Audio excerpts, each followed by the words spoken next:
Candace Owens finally gets sued, Piers Morgan goes viral, and more race baiting over on CNN.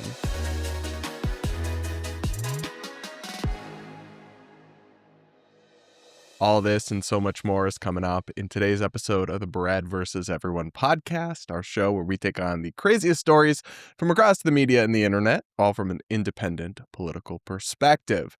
Guys, up first, we're going to dive into the world of Candyland, as I like to call it. You know, of course, that font of endless entertainment that is and also despair on some level. The conspiracy theorist, self-described, that's not even me shading her, and podcast extraordinaire Candace Owens, who, of course, since the death of Charlie Kirk, the conservative activist, has spread lots of conspiracy theories and done an investigation.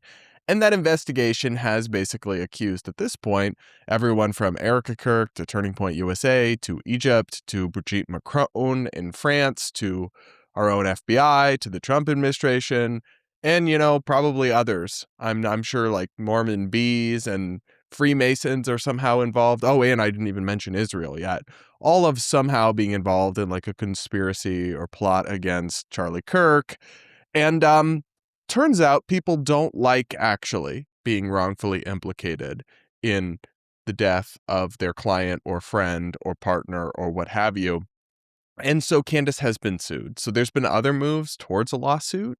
And now she has finally actually been sued by one of the subjects of her commentary. And I took the time, this happened a little bit ago, but I took the time to actually go ahead and I'll flash it on screen here and read the 69-page lawsuit that was just filed by Brian Harpole, who was the head of security for Charlie Kirk, security chief, who's suing Candace because of the commentary she's made implicating him in some kind of conspiracy or cover-up. And we're going to get to the bottom of it. We're going to go through some of the highlights of it and why I unfortunately don't believe he has a super strong legal case, though I do believe that Candace's coverage surrounding him has been extremely misleading and reckless. There is a very high bar in of course, for defamation. So we will go through it all and buckle up because this one's a bit of a doozy. And then I'll tell you which lawsuit is probably coming down the pipeline. I don't know what the phrase is that I think Candace might be cooked on. We're going to go through all of that and then, of course, get to other topics as well.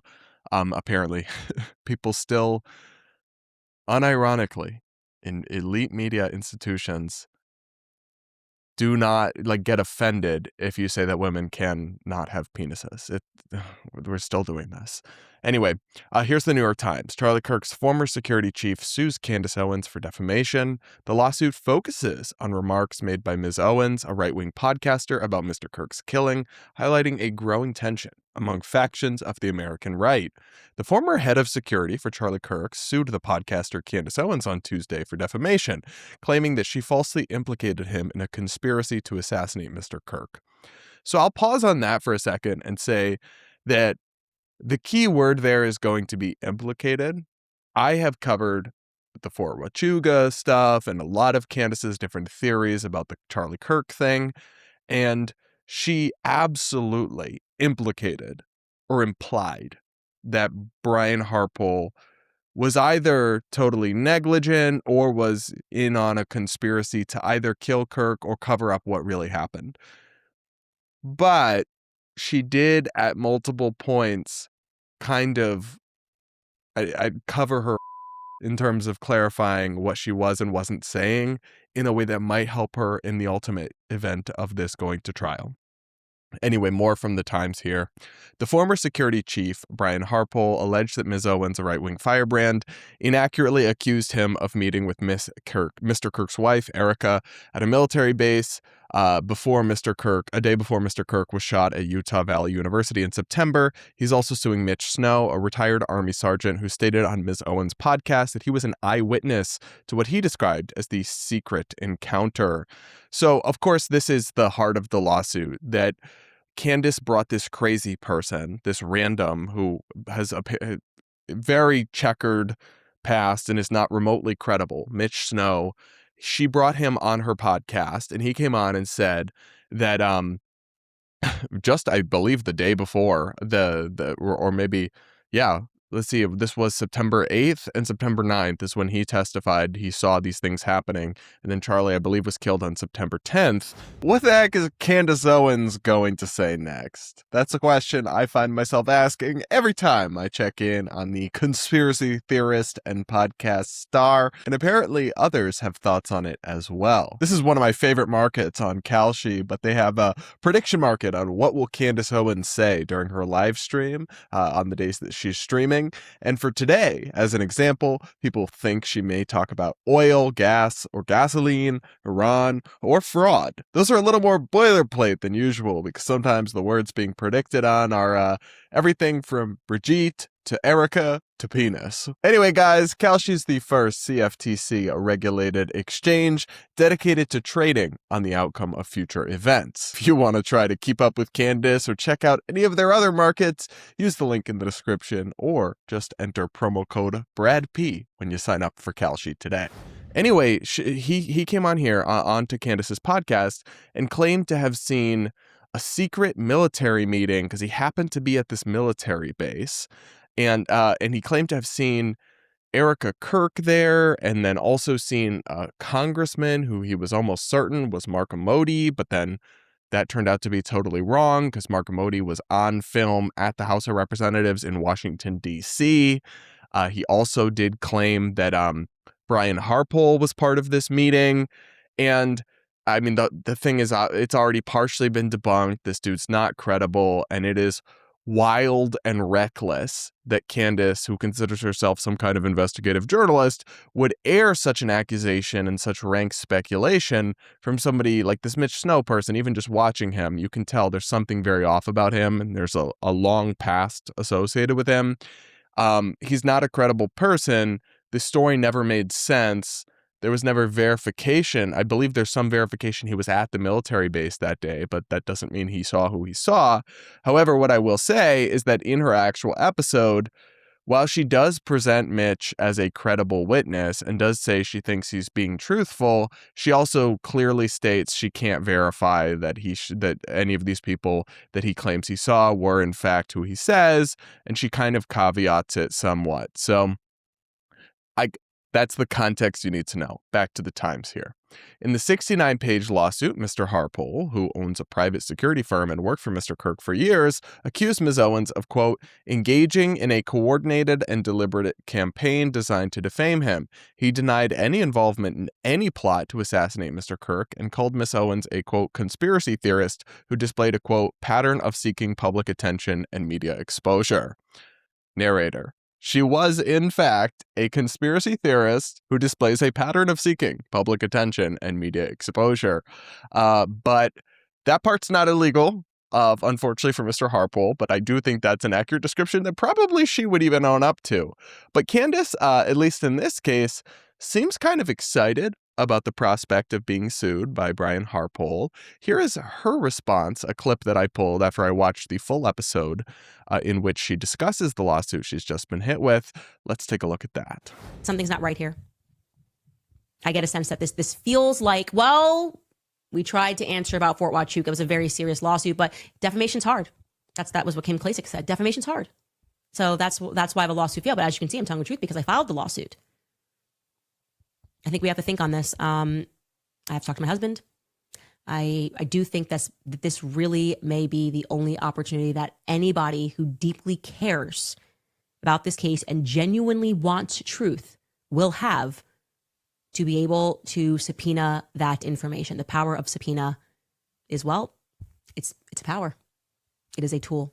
And I've only ever been interested in getting to the truth of what happened to Charlie Kirk on September 10th. So this is an interesting reaction to getting hit with a lawsuit, but I think there's probably a grain of truth to what Candace says, at least in the first part of this, where sometimes, and I would say actually very often, lawsuits like this are filed as a public relations effort, essentially. So they're trying to put their story out there and their set of facts and reclaim a narrative. And Brian Harpole is not somebody who is a household name or has a podcast with millions of people listening to it like Candace is.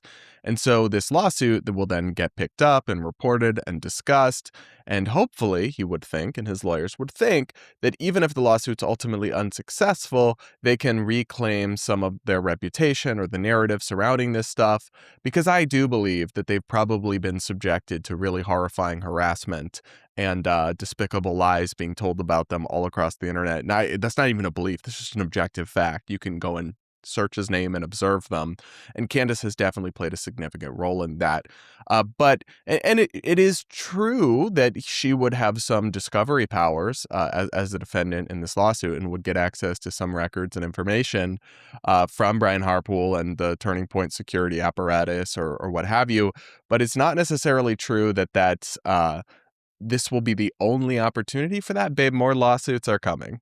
I can tell you that, given especially the moves that Turning Point and Erica Kirk have made. They have put Candace on notice, and then she has continued to defame them. And at one point we've discussed this in the past, she was under a non-disparagement agreement where she was not contractually allowed, because they had been paying her speaking fees and she had signed a contract with them, to be disparaging Turning Point USA. And yet she was out here accusing them of being in on a cover-up of murdering Charlie Kirk. So sounds disparaging to me. So there will be more lawsuits, and you may get some of that discovery that you wished for, Candace, but you also may get a multi-million-dollar finding against you that might destroy your business because you did play stupid games. And at some point, like we saw with Alex Jones and the whole Sandy Hook thing, when you play stupid games, you can win stupid prizes, and you can kind of get away in our current media landscape and environment, it seems, with like saying or doing anything. No matter how much you get debunked or humiliated, you don't lose audience share. But while it takes time to play out, the court system does remain an avenue for actual accountability and remedies. But I'm not so sure that Brian Harpole's case is going to be the one that ultimately succeeds against Candace. But some of it will come down to the court's going to have to decide whether or not he is a public figure.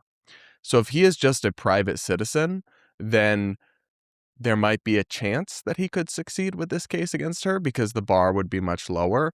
But if he is deemed a public figure, or even a limited purpose public figure for the purposes of this particular issue, then the standard's going to be very high. And under that standard of actual malice, the lawsuit that I've read from covering many such cases like this, he really doesn't have the juice.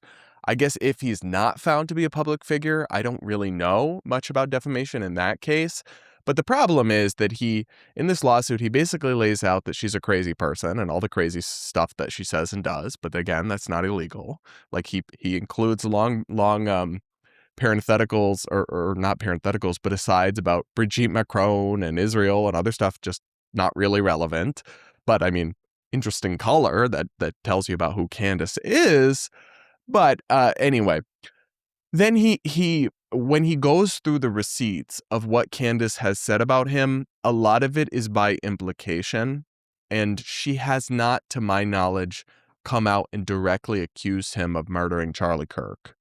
She has implied things here or there. She has said his silence on certain things is very suspicious. But even with the Fort Huachuca thing, now he's also suing Mitch Snow as an individual. But I assume that's separate from suing Candace. It will be ultimately litigated separately or settled separately.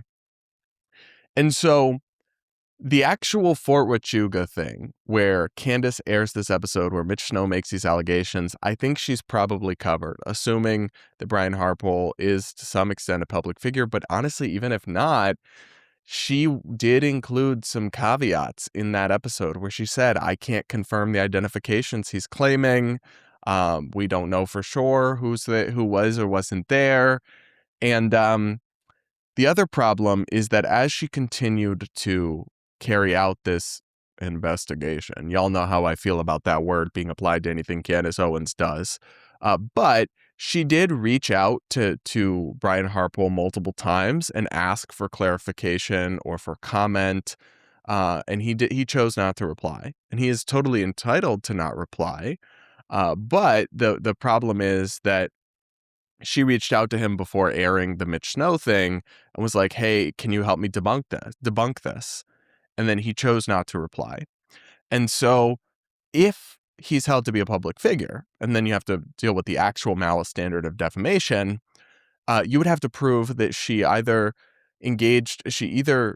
carried out her coverage with reckless disregard for the truth, which is an extremely high burden or barrier to meet, or you would have to prove that she knew it was false and did not act accordingly and still aired this wild accusation. The problem with all of that is she reached out to him and asked him, she took a preemptive step to try to confirm or fact check this information with him, and he chose not to respond. So, for example, if you wanted to prove the actual malice standard against somebody and say that this was the situation, if he had preemptively provided her with a clear-cut proof that he was not at Fort Huachuca on that day, and then she ignored it and then published Mitch Snow's accusations anyway, that seems like you're getting into actual malice territory, because then you knew this was false and you published it anyway. But she seems to have covered her enough to not be legally culpable, in my non-lawyer opinion, for this particular situation. And so I do suspect that the Brian Harpole lawsuit is more of a PR maneuvering or an attempt to reclaim the narrative, but a lot of it will hinge on, legally speaking, whether he's found to be a public figure or not, because he's kind of in the in-between there. He isn't like a major public figure, but he's also, he works for Turning Point USA as the head of security. He's done podcast interviews. I mean, he's not a total private citizen in obscurity. So a lot of it will come down to whether or not courts decide he's a public figure. And I really can't speak to. But what I can say is that Candace should never have put a crazy person, Mitch Snow is clearly a crazy person, on air. And even with the caveats that she threw in there, well, those might legally cover her, it doesn't make it responsible to go on and put a crazy person and let him accuse a military operation cover up. Erica Kirk was seen there. All these other people were seen there. Then it comes out and it proves they're not. Some of them were not there, definitively proven, like Mark Amodi. The whole thing is an absolute joke when it comes to journalistic integrity and decency and honesty in your coverage. And that I can tell you.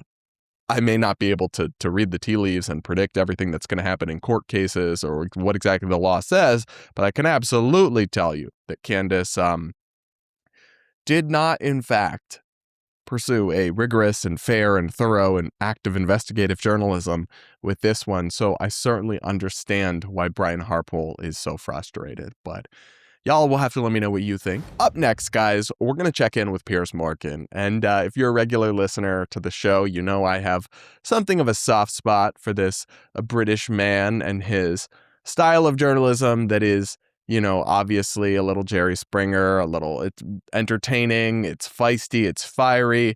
But for so long, particularly in American media, which he's kind of migrated into over time, they're just... Oh, pardon me as I yawn. Sorry, I hope I'm not putting y'all to sleep. But there was a real absence of debate, and there still is in lots of American media, where you just have echo chambers. You just have yes and journalism and commentary, where you go on and you agree with the host and then add another point on, and it's all just you bouncing off each other and not debate, engagement, disagreement, arguments, these things that I think are the lifeblood of any sort of democratic society or republic or anything where people need to be informed and engaged and make up their own minds to then hopefully, have their will reflected by their government to some extent. So I've always been sympathetic to what he does, and I've always found him entertaining and compelling, even if obviously, there's a clickbait element to a lot of it. But so Piers just went on the BBC, and apparently I think it's a show called Question Time. My UK-based viewers will have to let me know if I've got that right in terms of which BBC show he was on, and he was debating with a woman who is a leader in the Green Party. And one of Piers's issues that he is passionate about, and I don't blame him, came up. And she got very mad and made what I thought was a very bad faith argument against him about this fundamental question of our time. And I say that tongue in cheek, but also it actually kind of is like in some ways a defining question of our time about whether women can in fact have penises. Here, let's roll this clip, and then we'll chat about it on the other side. And I would go further about Zach Polanski, because I think he's a very weird and quite dangerous individual. Oh, Zach Polanski is the, for context, the leader of I believe, the Green Party in the UK, and Piers did a big interview with him where this very question came up, and Zach Polanski did defend the idea of women with penises. So that's what he's referencing here. They have beef where this went on back and forth, but the woman that he's arguing with is a deputy leader in Zach Polanski's Green Party. Anyway, let's continue here. And there are other things about him which I just find frankly quite disturbing. We haven't got to the bottom of yet of why he thinks that if women have hypnotherapy, their breasts will get larger. I interviewed him, and he insisted to me that women can have penises. And that when I challenged him on that, I'm interested in what you think, he said that I was transphobic, without any evidence for me being transphobic whatsoever. This guy is weird, he's dangerous, and he wants to inflame tension when we have heroic police officers doing their job. He wants to inflame tension by making people think that they're the bad guys, not the terrorists trying to kill people. Oh, Piers. Not the applause. I think we all know, Piers, there's no love lost between you and Zach. Do you think women have penises? Do you know what, Piers? I think you have a uniquely strange obsession. It's a with pretty people's straightforward genitalia. question. No, It's a pretty straightforward question. I'm sorry, that's a weird question. It's actually a straightforward question. Piers, it's a weird question. What's the And I'll answer? tell you, What's the answer? The answer is the trans community in this country are treated appallingly. That's not this an is a answer. vulnerable group of people. But that No, I'm wasn't- sorry. that You wasn't- need that to wasn't my respect question. Piers. That wasn't my question. It's not. You don't want to answer, do you? I'm telling you that You I don't think want to it's- answer. I'm telling you. Because as a that- woman, you know it's that- ridiculous. I know that you're being ridiculous. She really thought she ate. She really thought she did her big one, but actually she just refused to answer an extremely straightforward question.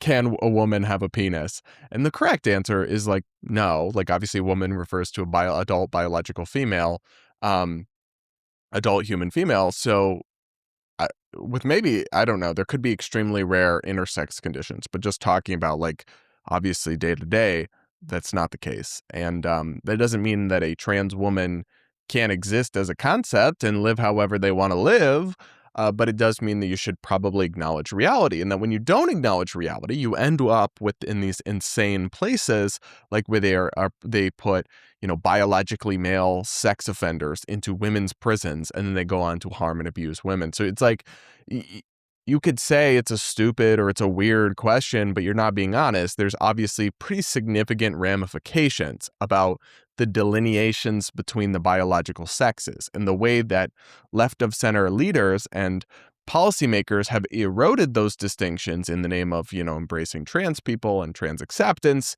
is obviously meaningful and significant, and it's not like I agree that it's not the number one issue of our time, in that like we have wars going on and the cost of living, but it's also not insignificant when it comes to everything from children being subjected to experimental and unproven and unsafe medical treatments, to women's safety being compromised in prisons and beyond. It's not insignificant, and it's not a weird question. What's really weird is that you won't answer it. That's what's so weird. It's like that you're so afraid of offending some activist on Blue Sky or something that you will not acknowledge reality. That's more weird to me than anything. But so Metro UK, which is a British newspaper, published a headline: Piers Morgan brilliantly shut down after asking weird question on BBC. That is not, to me, an accurate reflection of what we just watched whatsoever. But I guess you guys will have to make up your own mind there. Anyway, he responded to this and said, weird question. The leader of the Green Party thinks women can have penises. That's weird. Not me asking if his female colleague agrees. And I mean, that's like, again, I just have to agree with Piers. This is an objective W for Piers Morgan on this one. He is not crazy, or some of the people online are framing as if like, they're almost framing this in like a Me Too kind of way, as if he's like sexually harassing this female panelist by asking her if women can have penises. He is not. Like, he's literally asking about a matter of law and policy about the definition of sex that is important and relevant, and he's asking her opinion on it. In fact, directly referencing a controversy the leader of her party was involved in. That is not sexual harassment. That is normal political discourse, and I think he would have asked the same question if it was a male deputy as well, though actually it's not even unreasonable to want to ask it even more so to a female, and it's not creepy. It's like relevant. It's like, well, you are a woman. Do you really think that women can have penises? I do think that is a valid and legitimate line of questioning, and it's not creepy or inappropriate. But this woman, whose name is Rachel Millward, replied to Piers and said, "You actually okay there, Piers?" And then he replied to her and said, "Just answer the question, Rachel. Can women have penises, as your leader says?" Now, I'm going to let y'all take a second and think about, what do you think? Do you think she answered the question? Narrator, she did not, in fact, answer the question. And I just find this ridiculous on so many levels. Obviously, the Green Party and these far left parties is kind of what you expect from them. They're even, I think, to the left of or about on the same page of the Democratic Socialists of America here, the DSA, and we know how delulu and crazy they can be. So I can't say I'm shocked that they're this ridiculous, but it's also like such easy W's for like the Piers Morganses of the world, or even like right-wing media to dunk on. It's like they really don't make it difficult, right? These activists and advocates who think they're heroes of the trans community or whatever, they're really not.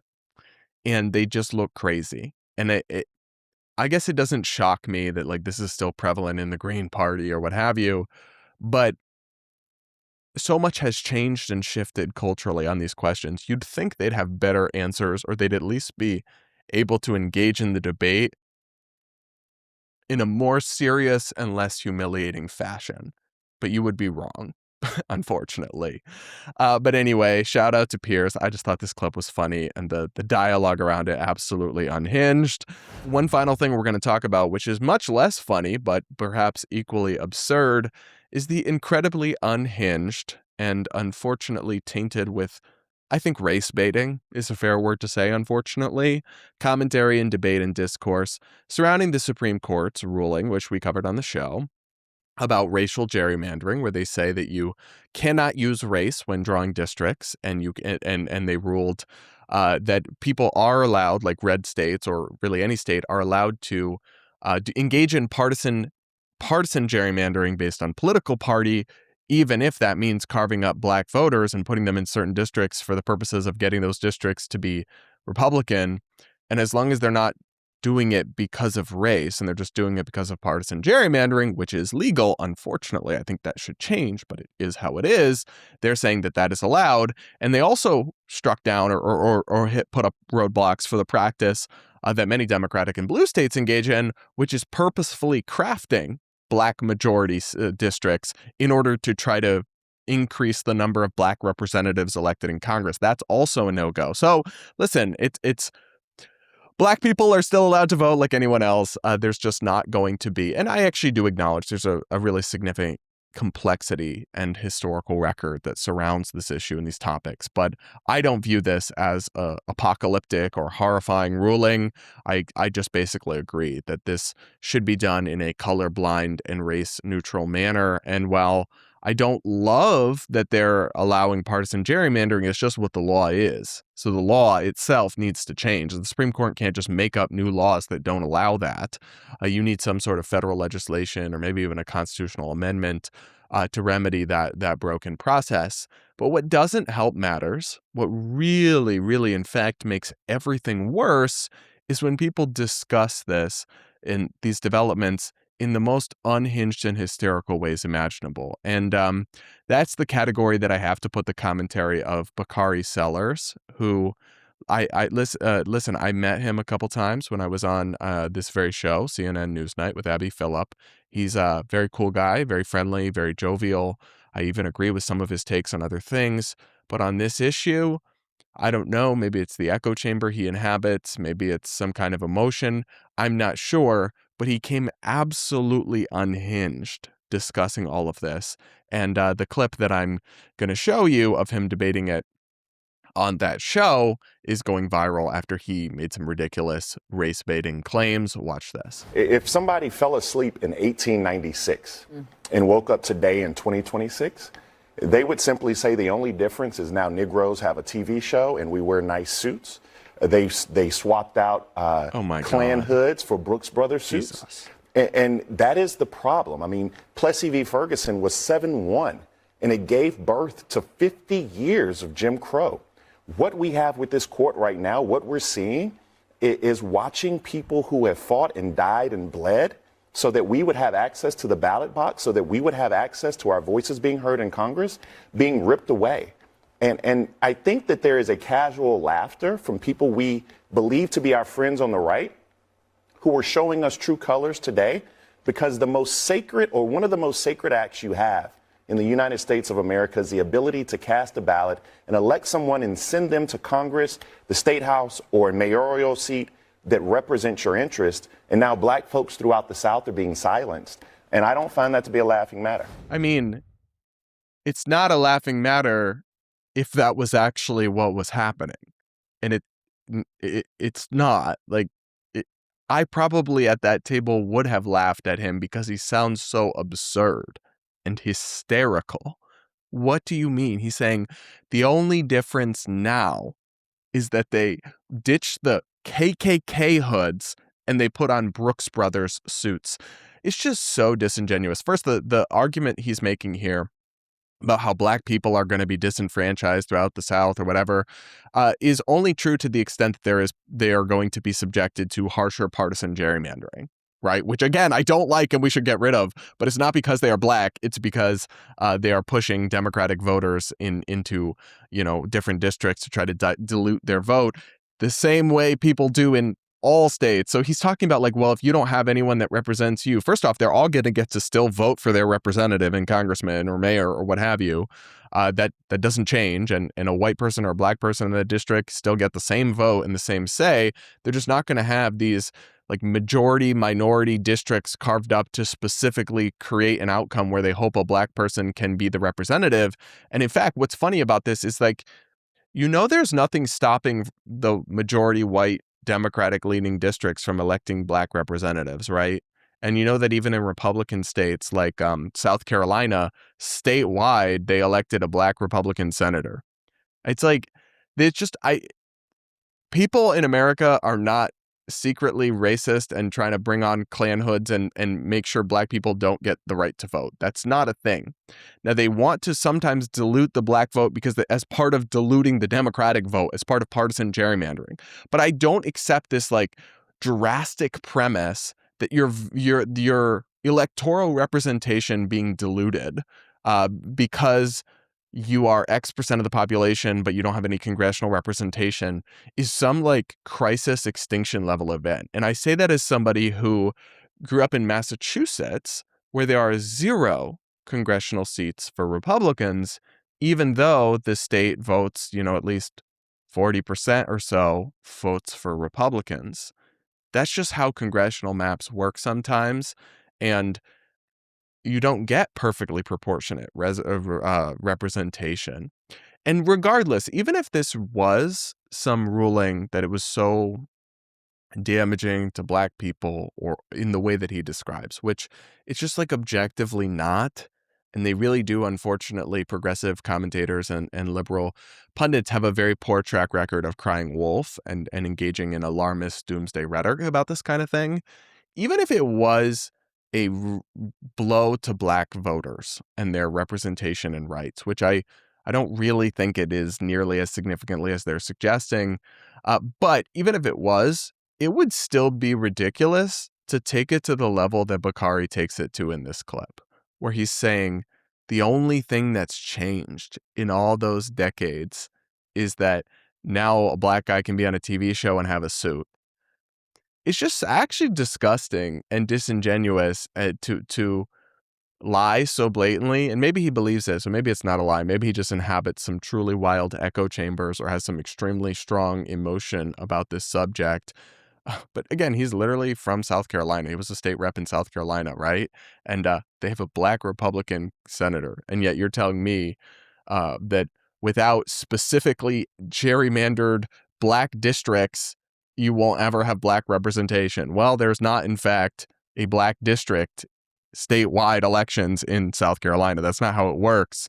So all of it is ridiculous, but it's dangerous to inflame people's passions like this needlessly. It contributes to the boy who cried wolf phenomenon that I think has allowed a lot of things to get out of control in this country and our politics, because there were so many times when we were told things were literally Hitler, this was white supremacy, fascism, yada, yada, yada, that were not, in fact, those things. And now when we actually do see those things, there's not the same societal level aversion to them or reaction that there once was, because people never know what's true, whether to believe it or not. And there is so much and so many ways that society has changed from the Jim Crow era to now and is for the better and much more tolerant and integrated. And I'm not here saying there's no racism in the big 2026 and we're all just kumbaya, but to even compare some sort of suggestion that nothing's changed except the Klan hoods are now Brooks Brothers, it's just so hyperbolic to the point of absurdity. It strains credulity. Anyone can look outside and see that that is not, in fact, the case, and then you just sound like a crazy person. So whatever good or serious arguments you could make about the Voting Rights Act decision, go out the window when you just start making crazed hyperbolic statements like this.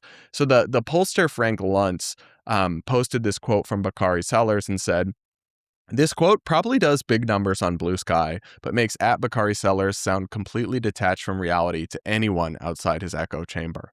And that's really is true. So this is the unfortunate thing. And you'll see this sometimes when like a MAGA pundit or a Republican rep or somebody says something really extreme and they get clapped on the back for it by all of like Fringe X or whatever. But then you take that clip and you show it to any normal Republican, they'll be like, wait, he sounds crazy. Or just any average American voter, they'll be like, he said that? I think people like Bakari, who are in the media space and in liberal circles, may be in such an echo chamber that, different professors and journalists are going to share the clip and be like, preach, King, go off, you ate with that.